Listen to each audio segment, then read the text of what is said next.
Welcome to the Casual Chef's Kitchen. Tonight's meal is Szechwan pepper chicken with mushrooms. And here is this morning's mise en place.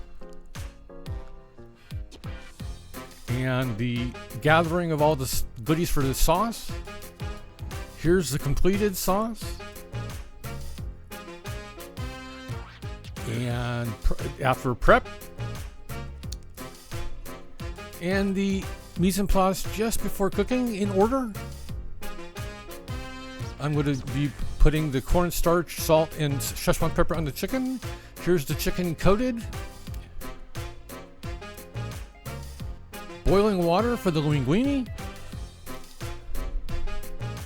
And here's the wok on high heat with the oil to get it hot. The pasta is taking a bath. I've added the onions to the hot oil. And I'm going to now saute the garlic and the onions together. And I've added the yellow pepper. And now the mushrooms, nice and thick cut. And here's all the veggies together.